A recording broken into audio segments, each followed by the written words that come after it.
बागेश्वर धाम के प्रमुख पंडित धीरेन्द्र की शास्त्री का बड़ा बयान। उन्होंने कहा कि हवस के पुजारी ही क्यों कहे जाते हैं, हवस के मौलवी मौलाना क्यों नहीं, फिल्मों में हवस के पुजारी क्यों कहा जाता है, इस पर उन्होंने सवाल उठाए। और उन्होंने कहा कि हवस का मौलवी क्या आपने कभी सुना होगा, हमारे दिमाग में प्रायोजित तरीके से इसको भर दिया गया है और मुसलमान मौलवियों की बेइज्जती नहीं, और सिर्फ कहीं भी आप सुनिए तो हवस के पुजारी ही कहा जाता है।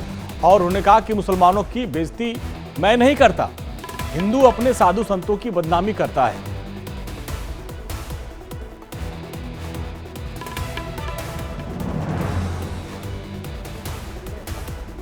पंडित धीरेन्द्र की शास्त्री ने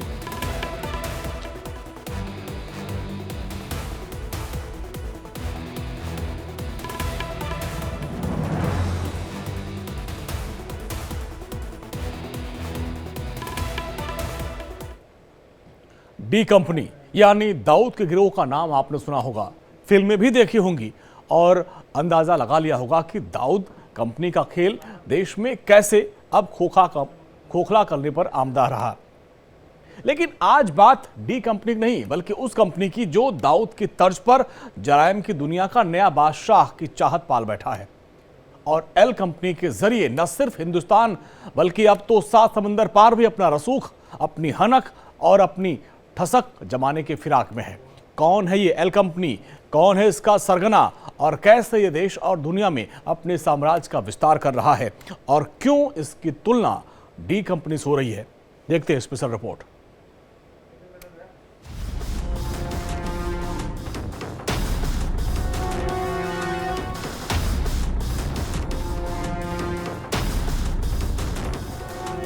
कहने को तो कुख्यात गैंगस्टर लॉरेंस बिश्नोई इन दिनों गुजरात की साबरमती सेंट्रल जेल में बंद है, लेकिन उसका साम्राज्य इतना खतरनाक है कि वो जेल में बैठे बैठे कुछ भी करवा सकता है।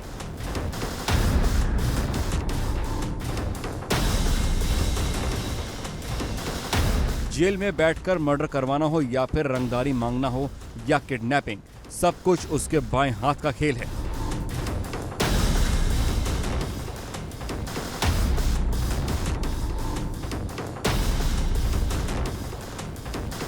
सलमान खान के घर पर फायरिंग या पंजाबी सिंगर एपी ढिल्लों के घर के बाहर ताबड़तोड़ फायरिंग, यह उसके एक इशारे पर हुआ।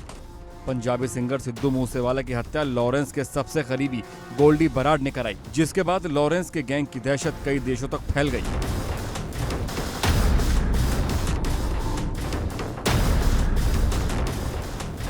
इन सबके बलबूते वो अपने खौफ का वो साम्राज्य खड़ा कर रहा है जैसा दाऊद की डी कंपनी का हुआ करता था।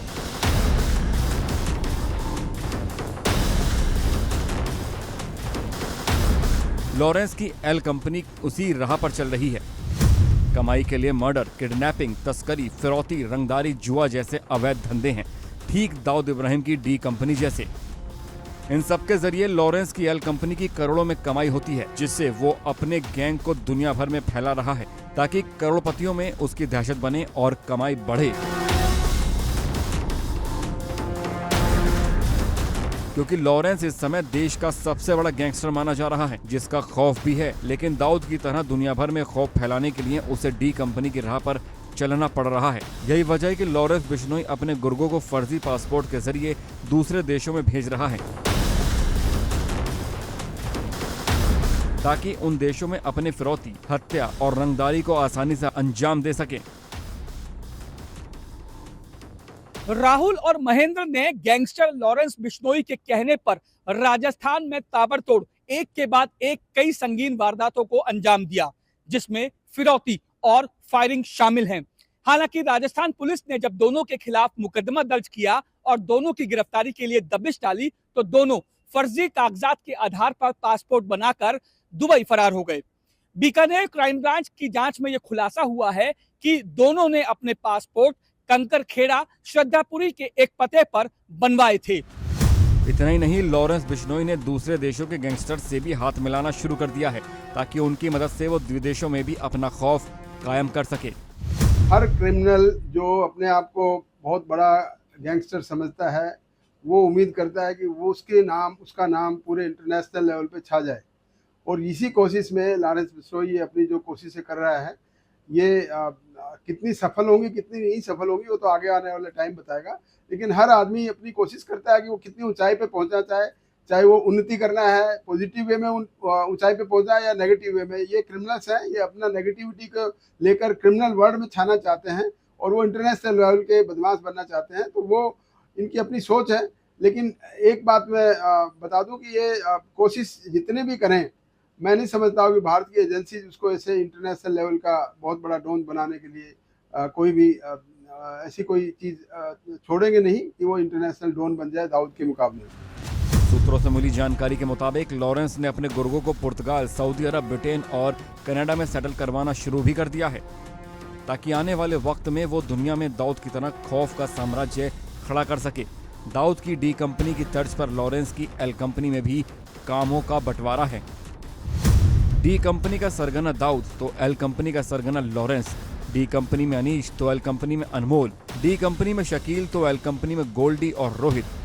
यानी गैंगस्टर ने दाऊद की तरह ही गैंग का स्ट्रक्चर भी सेम ही रखा है।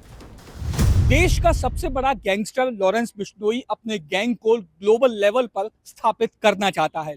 यही कारण है कि वो ना सिर्फ दिल्ली में बल्कि देश भर में फिरौती के लिए ताबड़तोड़ एक के बाद एक वारदातों को अंजाम भी दे रहा है।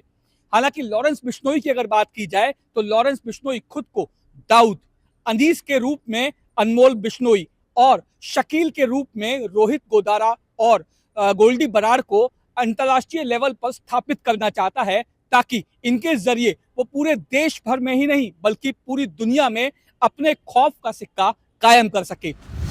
गुनाह के दलदल में आए हुए लॉरेंस बिश्नोई को कई साल हो चुके हैं और ये समझ चुका है कि जैसे पाकिस्तान में बैठे दाऊद इब्राहिम का पूरी दुनिया में खौफ है, वही खौफ अगर उसे जेल में बैठकर कायम करना है, उसे ग्लोबल डॉन बनना है, तो दाऊद को टक्कर देनी होगी।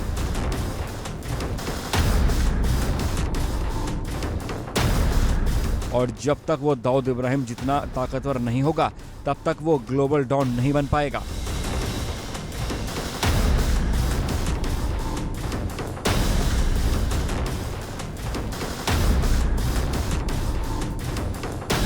इसीलिए वो अब हर वो काम कर रहा है जो कभी दाऊद इब्राहिम करता था, हर अवैध धंधे शुरू कर रहा है जो दाऊद इब्राहिम करता था, ताकि विदेशों में अपना खौफ का साम्राज्य खड़ा कर सके, डी कंपनी का नया वर्जन एल कंपनी बना सके। Bureau report, India daily.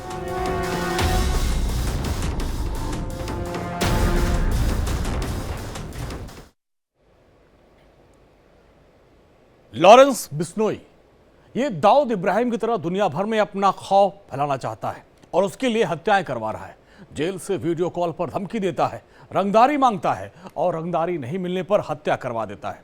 Bollywood को भी वो डरा रहा है। लॉरेंस बिश्नोई की दहशत इसलिए भी बढ़ती जा रही है क्योंकि वो जेल से भी वीडियो कॉल करता है।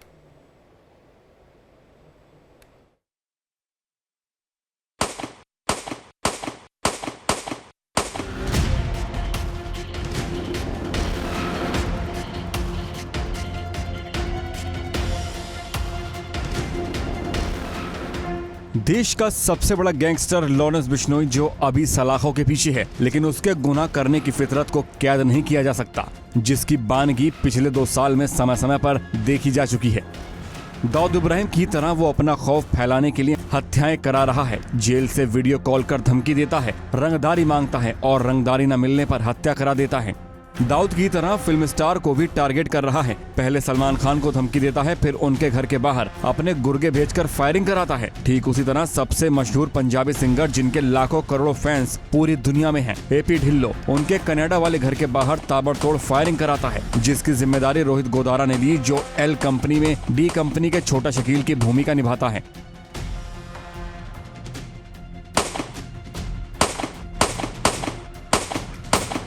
लॉरेंस बिश्नोई भी डी कंपनी के सरगना दाऊद इब्राहिम की तरह ही लाइमलाइट में रहता है। पीछे से नहीं, फ्रंट फुट पर आकर जेल से भी वीडियो कॉल करता है और धमकी देता है। जेल से वो सऊदी में बैठे कुणाल छाबड़ा को धमकाकर रंगदारी के रूप में 10 करोड़ रुपए मांगता है और साफ साफ कहता है कि बात नहीं मानी तो नादिर शाह जैसा हस्र होगा। लगा ली मैंने, गाड़ी साइड लगा ली। हाँ जी, अब आदेश करो, क्या करना है? अब पहचान लिया मैंने।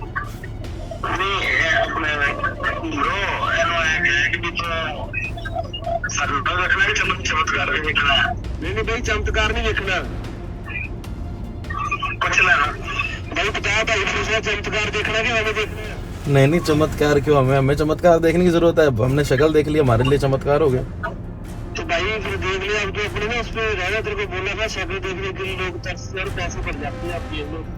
नहीं कोई दिक्कत नहीं, दो थोड़ा टाइम मैं कर देता हूँ। मेरे को आप कब फोन करोगे मुझे ये बताओ, मैं भी दुबई आया हूँ। मैं तो अभी कर ही रहा हूँ फोन। नहीं अरे मतलब मैं आ जाऊंगा ना इंडिया, 5 तारीख को इंडिया आ जाऊंगा अगले महीने। हाँ जितना टाइम नहीं है हमारे पास। लॉरेंस बिश्नोई को लेकर एक बात जग जाहिर है कि उसे जेल में जो चाहिए होता है वो मिल जाता है। जेल से वो बेधड़क वीडियो कॉल करता है। जेल में ये पॉसिबल कैसे होता है, तिहाड़ जेल से पूर्व प्यारों ने विस्तार से बताया। जो उसकी कास्ट के लोग हैं वो उसकी हेल्प करते हैं। कोई गैंगस्टर जो है मोबाइल के बगैर तो जेल में रह ही नहीं सकता, उसको मोबाइल चाहिए ही चाहिए। उसके लोग हैं, कास्ट के लोग हैं, वो मोबाइल ला के देंगे और उसका एक जेल के अंदर एक ऐसा टेरर माहौल उसका क्रिएट कर देते हैं ताकि जो दूसरे लोग हैं वो डर के रहें। जनरली मैंने देखा जो सरकारी नौकर होते हैं डरपोक तो होते ही हैं, उनको अपनी जान की भी चिंता होती है, अपनी फैमिली की जान की चिंता होती है। तो ये लोग क्या करते हैं कि गैंगस्टर्स के साथ मिलकर उनको मोबाइल वगैरह पकड़ाते हैं। मैंने खुद जो है कई गैंगस्टर्स के पास 2-2, 3-3 मोबाइल पकड़े और कईयों के पास तो ऐसे पकड़े हैं, आज छापा मारा, आज फिर वो कल गया तो फिर पकड़ा गया, परसों गया तो फिर उसके पास मोबाइल पकड़ा गया, तो मोबाइल इनके पास पहुंच जाते हैं। लॉरेंस बिश्नोई का छोटा भाई अनमोल जोएल कंपनी में उस भूमिका में है जो दाऊद की डी कंपनी में अनीश वाली थी। वो भी धमकाता है, जिसका हाल ही में एक ऑडियो सामने आया था। हाल ही में दिल्ली में एक के बाद एक 3 ऐसी वारदात हुई जिसमें राजधानी हिल गई। नारायणा में एक शोरूम में 20 राउंड फायरिंग हुई। नांगलोई में मिठाई की फेमस दुकान पर फायरिंग हुई। इसी तरह महिपालपुर में भी फायरिंग हुई। इन तीनों ही वारदात में लॉरेंस बिश्नोई से जुड़े गैंग्स का नाम सामने आया है। ये वारदातें ठीक 90 के दशक मुंबई सी लगी, जब दाऊद की डी कंपनी रंगदारी मांगने और अपनी दहशत फैलाने के लिए किया करते थे। ठीक वैसे ही वारदातें अब लॉरेंस की एल कंपनी कर रही है, जिससे एक बात तो साफ है कि लॉरेंस बिश्नोई अंडरवर्ल्ड का नया दाऊद इब्राहिम बनना चाहता है।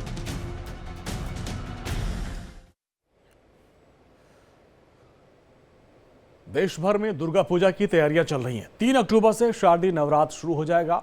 गुजरात का गरबा अब ग्लोबल इवेंट बन चुका है, यानी देश के अलावा 7 समंदर पार भी इसका जबरदस्त क्रेज है और इतने बड़े पैमाने पर इसका आयोजन होता है कि इसकी सिक्योरिटी भी अपने आप में एक बहुत बड़ी चुनौती है। अब इंदौर में बीजेपी के जिला अध्यक्ष ने ऐसा मुद्दा सामने रख दिया जो अपने आप में एक बड़ा विषय बहस का बन गया है। बीजेपी जिला अध्यक्ष का कहना है कि गरबा में एंट्री करने वाले सभी को गौमूत्र पिलाया जाए। तो जो भी आए प्रवेश के पूर्व गोमाता गोमूत्र पिए।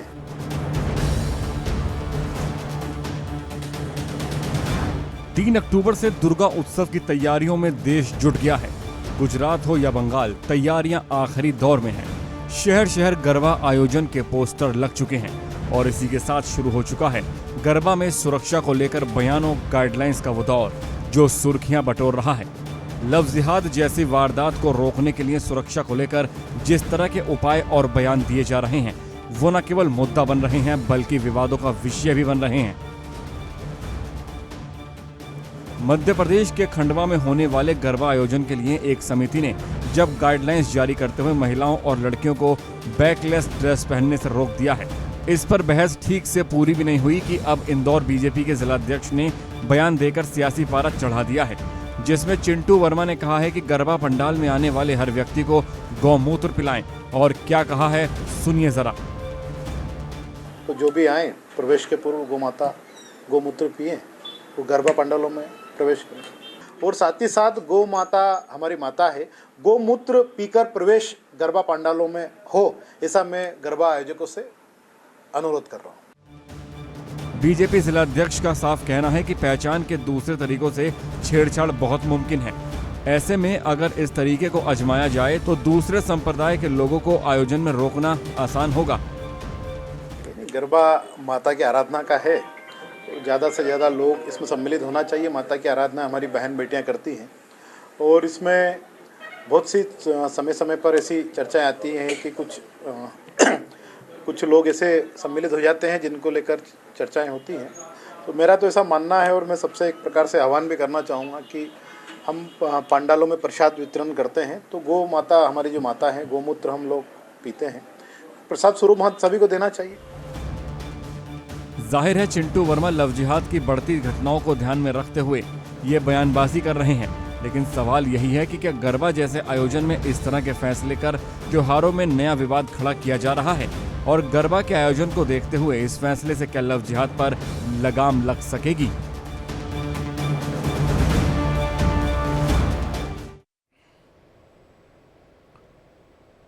पिछले कुछ सालों से विवादों के केंद्र में रहे साईं बाबा को लेकर एक बार फिर से विवाद शुरू हो चुका है। दरअसल काशी में मंदिरों से साईं बाबा की मूर्तियों को हटा दिया जा रहा है या फिर उनकी मूर्तियों को ढक दिया गया है। यह अभियान सनातन रक्षा दल और केंद्रीय ब्राह्मण सभा की तरफ से छेड़ा गया है, जिसके बाद अब पूरे देश में यह बहस छिड़ गई कि मंदिर वाले साईं बाबा अब कहां जाएंगे। देखिए रिपोर्ट।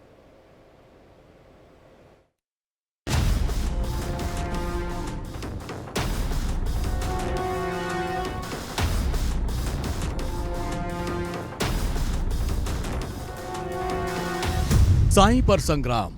यहाँ पर साईं बाबा की मूर्ति की स्थापना अनुचित है। बेदखल हुए साईं। आपको पूजना है अपने घर में ले जाकर पूजिए। भोले के घर से साईं बेघर।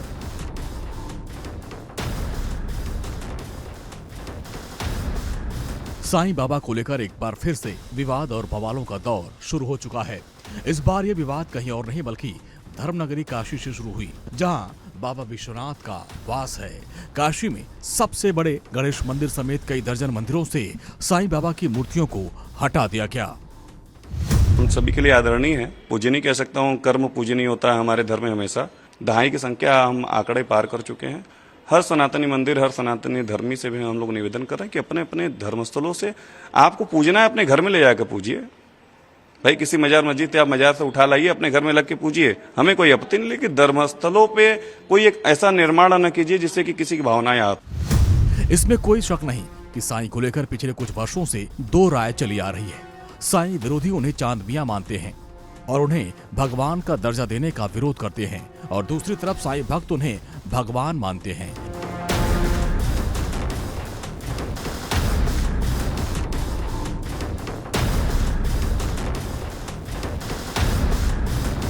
काशी में एक ऐसे ही मंदिर में 11 साल पहले साईं की मूर्ति को स्थापित किया गया था, लेकिन रविवार को वहां से ये कहते हुए उसे हटा दिया गया कि साईं मुसलमान थे और इसलिए उन्हें सनातनी मंदिर में स्थान नहीं दिया जा सकता।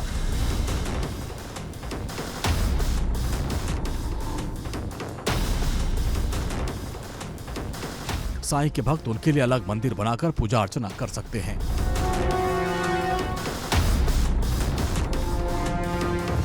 यह अभी 4-5 साल से स्वामी स्वरूपानंद जी ने मतलब एक अभियान छेड़ रखा, जिसको उन्होंने सुप्रीम कोर्ट में जाकर के उसको दाखिल भी किया, और उन्होंने इस चीज़ को साबित कर दिया कि हमारे साईं जी जो है मुस्लिम है, और उसी के कारण जो है उनको हटाने का जो है उन्होंने अपने सनातनी मंदिरों से जो है हटाने का एक आदेश जारी कर दिया कि लोग हटा लें, और उन्होंने भी हम लोगों से निवेदन किया कि नहीं जो है इनको हटा दी। जितने भी साईं भक्त हैं हम उनसे भी कहना चाहेंगे कि उनके पूजन अर्चन से हम लोगों को कोई दिक्कत नहीं है। उनका वह मंदिर कहीं भी स्थापित करके अलग से जो है वह पूजन अर्चन करें।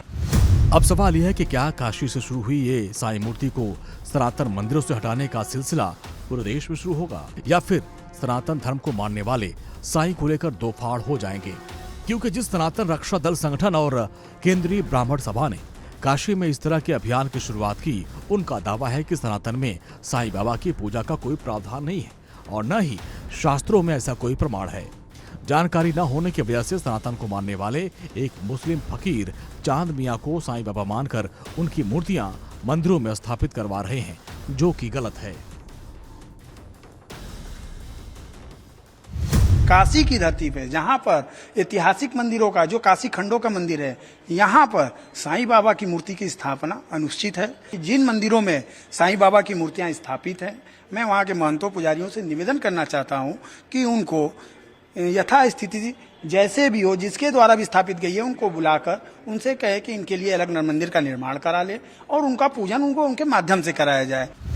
आपको बता दें कि साईं बाबा को लेकर हो रहा ये विरोध कोई नया नहीं है। हिंदुस्तान में साईं बाबा को लेकर सबसे पहले विवाद उस वक्त हुआ था जब ज्योतिष और शारदा पीठ के शंकराचार्य स्वामी स्वरूपानंद सरस्वती ने इनके खिलाफ आवाज उठाई थी। तब भी इसको लेकर खूब बवाल हुआ था। एक बार फिर से अवकाशी से ये मामला उठा है, लेकिन इस बार ये मामला सियासी रूप लेता जा रहा है, क्योंकि समाजवादी पार्टी के एमएलसी आशुतोष सिन्हा ने इसका विरोध किया।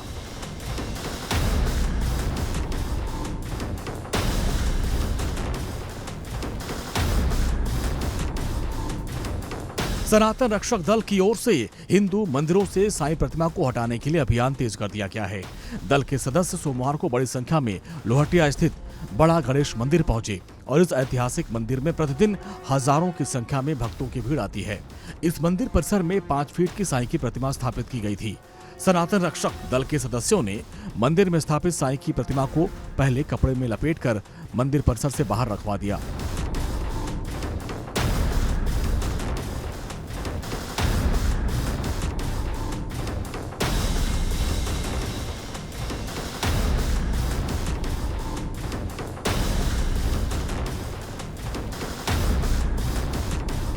ऐसे में लग नहीं रहा है कि साईं बाबा का ये नया विवाद इतनी जल्दी थमने वाला है, क्योंकि साईं बाबा के अनुयायियों की देश में बड़ी संख्या है और उनके भक्तों ने इसके विरोध में आवाज उठानी शुरू कर दी है।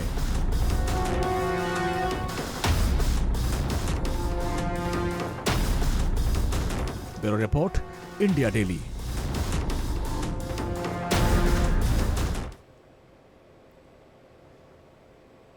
और इस वक्त एक बड़ी खबर इजराइल से, जहां पर राजधानी तेल अवीव के पास अंधाधुंध फायरिंग की खबर है। इजराइल की राजधानी तेल अवीव के पास राफा इलाका है, वहां पर अंधाधुंध फायरिंग की खबर है, जिसमें करीब 10 लोग घायल हुए हैं। M16 और AK-47 से अंधाधुंध फायरिंग की गई है। 2 लोगों ने वहां पर अंधाधुंध फायरिंग की है और खबर है कि इन दोनों को मार गिराया गया है और ये संभावित आतंकी हमला बताया जा रहा है। ये बड़ी खबर तेल अवीव की राजधानी, उससे थोड़ी दूर पर राफा शहर है और वहां पर ये आतंकी हमले की खबर सामने आ रही है। हालांकि 2 संदिग्धों ने वहां पर जबरदस्त फायरिंग की है, चारों तरफ फायरिंग की और माना जा रहा है कि ये आतंकी हमला हो सकता है। और ये जो जगह है वो है जाफा, जहां पे जाफा में गोलीबारी, उसका एक वीडियो भी सामने आया जो हम आपको एक्सक्लूसिव दिखा रहे हैं इंडिया डेली पर। ये देखिए, इसके पहले इजराइल ने अपने दुश्मनों को जिस तरीके से चुन चुन कर ढेर किया था, उसके बाद से माना जा रहा है कि उसी की प्रतिक्रिया में ये हमले हुए हैं। हालांकि इसकी पुष्टि होना भी बाकी है, लेकिन 2 जो हमलावर थे उनको ढेर कर दिया गया है।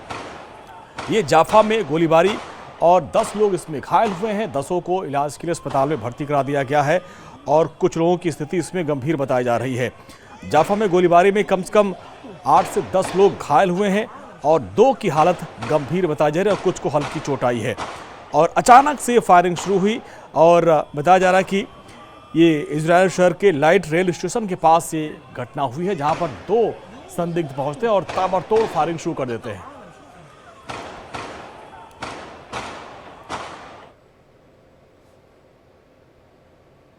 और इजराइल से एक और बड़ी खबर, इजराइल पर ईरान ने मिसाइल से हमला कर दिया। ये बहुत बड़ी खबर, ईरान ने मिसाइल हमला किया। इजरायली सेना ने मिसाइल हमले का दावा किया है और ईरान ने इजराइल पर बैलिस्टिक मिसाइल दागी है। इजराइल के नागरिकों को बंकर में जाने को कहा गया है। पूरे इजराइल में रॉकेट हमले का अलार्म बज रहा है। इस वक्त की बहुत बड़ी खबर। और जिस तरीके से ईरान ने इस बात की चेतावनी भी दी थी कि नसरुल्लाह के मौत के बाद इसका बदला लिया जाएगा, अब इजराइल की तरफ से दावा किया गया है कि ईरान ने इजराइल पर मिसाइल हमला किया है और सभी नागरिकों को बंकर में जाने को कह दिया गया है। ये सबसे बड़ी खबर आ रही है, यानी वहां पे इजराइल पर ईरान ने मिसाइल से हमला कर दिया। और कुछ ही दिन पहले जब नसरुल्लाह को मौत के घाट उतारा गया था, तब ईरान ने कहा था कि इसका गंभीर परिणाम भुगतना होगा, बदला लिया जाएगा। और अब इजराइल की तरफ से दावा किया जा रहा है कि ईरान ने इजराइल पर मिसाइल अटैक कर दिया है और जिसमें एक के बाद एक कई मिसाइल दागे जाने का दावा किया गया है इजराइल की तरफ से। इजराइल ने अपने सभी नागरिकों को बंकर में जाने को कह दिया और पूरे इजराइल में रॉकेट हमले का अलार्म बज रहा है। वहां हर घर के नीचे बंकर बना हुआ है और जिसमें ऐसी स्थितियों में लोगों को जाने को कहा जाता है। अलार्म बजते हैं, सायरन है, हर शहर में सायरन बजा लगा है, वहाँ पे सायरन बजता है और हमले के बाद से लोगों को सतर्क कर दिया गया है और वहाँ पे बैलिस्टिक मिसाइलें दागी गई हैं। ये सबसे बड़ी खबर आ रही है। ईरान ने इजराइल पर बैलिस्टिक मिसाइल दागा। इजराइल डिफेंस फोर्स ने अपने नागरिकों को बंकर में जाने को कह दिया गया। इसके पहले इजराइल के राफा स्टेशन पर भी आतंकवादियों ने अंधाधुंध फायरिंग की थी, जिसकी खबर थोड़ी देर पहले मैंने आपको बताई। अब मिसाइल अटैक की भी खबर सामने आ रही है, जिसमें कई लोगों के मारे जाने की भी खबर सामने आ रही है। ईरान ने इजराइल पर बड़ा हमला किया है। इजरायली फोर्स की तरफ से दावा किया गया है कि ईरान की तरफ से 102 बैलिस्टिक मिसाइल दागी गई है और सभी नागरिकों को शेल्टर में जाने को कह दिया गया, यानी बंकर में जाने को कह दिया गया है। आईडीएफ की चेतावनी के बाद पूरे इजराइल में सायरन इस वक्त बज रहे हैं। खास तौर से मध्य और दक्षिणी इजराइल में लोगों को कहा गया है कि आप लोग तुरंत अपने घरों को छोड़कर बंकर में चले जाएं। ये बहुत बड़ी खबर आ रही है। ईरान की तरफ से मिसाइल हमला किया गया और जो आईडीएफ की तरफ से दावा किया गया है कि ईरान की तरफ से 102 बैलिस्टिक मिसाइल दागे गए हैं। तस्वीरें हमने उस वक्त दिखाई थी जब पहले 2 संदिग्ध लोगों ने फायरिंग की थी और तस्वीरें ये देखिए, ये तस्वीरें ये किस तरीके से एक्सक्लूसिव तस्वीरें आप इंडिया डेली पर देख पा रहे होंगे। ईरान की तरफ से बैलिस्टिक मिसाइल हमला किया गया इजराइल के ऊपर और ये देखिए अब यहाँ पे ये देखिए विनाश की तस्वीरें। 102 मिसाइलों को दागा गया। हालांकि आयरन डोम वहाँ पे लगा हुआ है जो इनको निष्क्रिय करता है, लेकिन अब आप सोचिए कि नसरुल्लाह पर हमला और हिजबुल्लाह के चीफ के खात्मे के बाद से ये माना जा रहा था कि इस पूरे मामले में इजराइल ने बदले को कहा था और कहा था कि इजराइल को गंभीर परिणाम भुगतने होंगे। और अब इजराइल की तरफ से इस बात का दावा किया गया है कि ईरान ने मिसाइल हमला कर दिया है और उसकी एक्सक्लूसिव तस्वीरें हम आपको दिखा रहे हैं कि किस तरीके से अब यह मामला गंभीर होता जा रहा है। हमास के खिलाफ इजराइल ने जंग छेड़ी। पहले हमास के आतंकवादियों ने इजराइल पर हमला किया, कई नागरिकों को बंधक बनाया। इसके बाद इजराइल की तरफ से हमास के खिलाफ ऑपरेशन चला। हूती और हिजबुल्लाह ने हमास का साथ दिया, इजराइल पर अटैक किया। इसके बाद इजराइल ने अपने दुश्मनों को चुन चुन कर ढेर किया। नसरुल्लाह जो हिजबुल्लाह का चीफ उसको मार गिराया गया। इसके बाद से ईरान ने कहा था कि इसके गंभीर परिणाम भुगतने होंगे और अब ये तस्वीरें आप देखिए, ये बैलिस्टिक मिसाइल से हमला इजराइल के शहरों पर किया गया, ऐसी खबरें सामने आ रही हैं और इसका दावा खुद इजरायली फोर्स की तरफ से किया गया है। इजरायली सेना की तरफ से दावा किया गया कि ईरान की तरफ से 102 बैलिस्टिक मिसाइलों से हमला किया गया और सभी नागरिकों को बंकर में जाने का निर्देश दिया गया है कि तुरंत आप लोग अपने घर खाली करें और बंकर में चले जाएं, क्योंकि ये तस्वीरें आप देखिए किस तरीके से ये बैलिस्टिक मिसाइल से अटैक किया गया इजराइल के ऊपर। ये बहुत बड़ा हमला किया गया है और इजराइल ने दावा किया कि ये अटैक ईरान की तरफ से किया गया है। और हमारी सहयोगी कंचन जानकारी के साथ। कंचन, क्या जानकारी मिल पा रही है?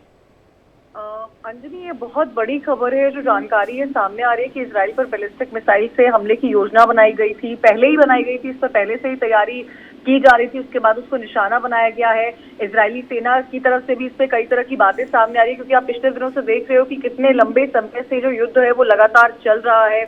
ढांचे को तबाह करने की पूरी कोशिश यहाँ पर की गई है। लंबे समय से हमले की पूरी तैयारी की जा रही थी और इसमें ये भी जानकारी मिल पा रही है कि जो लेबनान में हवाई हमला हुआ था उसके बाद से इजराइल सेना ने पूरी तरह से तैयार कर लिया था कि अब जो है सैन्य अभियान की शुरुआत की जाएगी और इसी के तहत ये अभियान चलाया गया है। इस युद्ध का आगाज एक बार फिर से किया गया है। जो मकसद था कि सीमा के पास जितने भी हिजबुल्लाह के बुनियादी ढांचे बने हुए हैं उनको तबाह किया जाए और 100 से ज्यादा, अंजलि ये बहुत बड़ा आंकड़ा है जो जानकारी आ रही है कि 100 से ज्यादा मिसाइल जो है वो दागी गई है। जो दायरा है उस दायरे से दूर तक कार्रवाई की गई है, ये भी इससे जानकारी मिल रही है। क्योंकि देखिए अमेरिका एजेंसी की तरफ से अपने इनपुट्स आ रहे हैं, ब्रिटिश की सरकार के सूत्र कुछ इस पर अपनी अपनी बातें रखते हुए नजर आ रहे हैं। बैलिस्टिक मिसाइल से हमले की जो योजना है वो लंबे समय से बनाई जा रही थी, उसको आखिरकार यहाँ पर अंजाम दे दिया गया है। व्हाइट हाउस की तरफ से, रक्षा विभाग की तरफ से, उनके अधिकारी की तरफ से आज ही ये सब बयान सामने आया था कि जो इजराइल है, जो ईरान है, इजराइल में नागरिक हमलों के बजाय सैन्य और सरकारी जगह को निशाना बना सकता है। ये स्टेटमेंट पहले ही व्हाइट हाउस की तरफ से रिलीज किया गया था। और अंजलि, ऐसे में 100 बैलिस्टिक मिसाइलें दागना कहीं न कहीं आने वाले वक्त में क्या ये संघर्ष, क्या ये युद्ध और संगीन हो सकता है, ये बड़ा सवाल खड़ा करता हुआ नजर आ रहा है। और कंचन, जिस तरीके से हिजबुल्लाह के चीफ नसरुल्लाह को ढेर किया गया तो उसके बाद ईरान ने कहा था कि इसके गंभीर परिणाम भुगतने होंगे। हालांकि सीधे इस युद्ध में ईरान उतरना नहीं चाह रहा था। बिल्कुल नहीं उतरना चाह रहा था। और आप ये देखिए, आपको याद होगा अंजलि, हमने कितनी बार कंचन आपके पास आएंगे, हमारे साथ रक्षा विशेषज्ञ पीके सहगल सर जुड़ गए। पीके सहगल सर, बहुत बहुत स्वागत है। अब खबर आ रही है कि इजराइल के ऊपर बैलिस्टिक मिसाइल से हमला किया गया और इजरायली सेना ने कहा कि ये हमला ईरान की तरफ से किया गया। देखो, ये हमला तो जरूर होना था। जिसमें भी इजराइल कार्रवाई कर रहा था वो साफ तौर पर नजर आता कि अगर ईरान कोई कार्रवाई नहीं करे अपने प्रॉक्सीज की एड के लिए तो उसकी क्रेडिबिलिटी बिल्कुल खत्म हो जाएगी। और दूसरा, उसकी मिडिल ईस्ट में जो इन्फ्लुएंस है वो इन्फ्लुएंस नामात्र रह जाएगी जी। ये तो होना ही था। और सबसे बड़ा खतरा जो था कि युद्ध बहुत बड़ा हो सकता है, क्योंकि इजराइल के लेबनान के ऊपर अटैक करने के। और अमेरिका ने साफ तौर पर चेतावनी दी थी, बड़ी कोशिश कर रहे थे डिप्लोमेटिक कोई इशू सीजफायर के लिए, लेकिन नेतन्याहू अपने जिद के ऊपर अड़े हुए थे और नेतन्याहू चाहते थे कि हर प्रकार से हिजबुल्लाह को खत्म किया जाए। और उनको साफ तौर पर नजर आ रहा था कि ये एम है अनअचीवेबल है। उनके हमास का खात्मा करना, वहां से बंधक वापस लाना और यहाँ से भी अपने नदन इजराइल में अपने 60-70 हज़ार लोगों को दोबारा स्थापित करना, एम that can not be achieved. और दूसरा, हिजबुल्लाह जो है तो हमास से भी ज्यादा ताकतवर है। उसके बाद 1 लाख से ज्यादा लड़ाके हैं जो बैटल टेस्टेड है। उनको लगता है कि उनकी लीडरशिप को खत्म करने से उनका मोरल मोटिवेशन गिर जाएगा। उनके आपस में तालमेल करने से, की क्षमता को खत्म करने से हिजबुल्लाह खत्म हो जाएगा। ये बहुत बड़ी इजराइल की भूल थी। सहगल सर, इस पूरे मामले में जब नसरल्लाह को ढेर किया गया तो ईरान की तरफ से धमकी दी गई थी, लेकिन खबर यह भी थी कि वो डायरेक्ट इजराइल के साथ युद्ध के मैदान में कूदेगा नहीं। लेकिन अब जो बैलिस्टिक मिसाइल से हमला किया गया, क्या आप देख रहे हैं कि ये जो युद्ध और भीषण और इसमें मिडिल ईस्ट पूरा 2 खेमे में बढ़ गया क्या? इसमें किसी प्रकार का कोई शक नहीं। जैसे कि मैंने पहले कहा कि जिस माफिक इजराइल कार्रवाई कर रहा था, कोई ऑप्शन ही नहीं था इजराइल ईरान के पास में। उसकी आयतुल्लाह खमेनी बार बार चेतावनी दे रहे थे, लेकिन वो चेतावनी को इग्नोर कर रहा था जी। और क्योंकि वो सिर्फ केवल चेतावनी दे रहा था और उसके कार्रवाई कुछ नहीं कर रहा था, उससे इजराइल का हौसला और बुलंद था। इजराइल को साफ तौर पर नजर आता था कि ईरान में दम ही नहीं है, वो कोई कुछ बड़ी कार्रवाई करेगा ही नहीं। लेकिन ये पक्का मुझे यकीन था। लेकिन बार-बार अब सर, अब आगे क्या? क्योंकि इजराइल के प्रधानमंत्री ने कहा था कि ईरान भी हमारे जद में है। देखो, ईरान में काफी ज्यादा ताकत है इजराइल को बहुत बड़ा नुकसान पहुंचाने के लिए। जिस माफी को उसने हमास को नुकसान पहुंचाया या हिजबुल्लाह को पहुंचाया, इजराइल उसी माफी को नुकसान पहुंचा सकता है। कितने बड़ा युद्ध फैलता है ये तो समय बताएगा। चलिए सर, बहुत बहुत शुक्रिया इस पूरी बातचीत के लिए। तो देखिए, बड़ा हमला हुआ है। अब देखना यह होगा कि इस पूरे मामले पर इजराइल कैसे अब पलटवार करता है। यहां पर वक्त हो गया छोटे से ब्रेक का। ब्रेक के बाद भी खबरों का सिलसिला लगातार जारी है।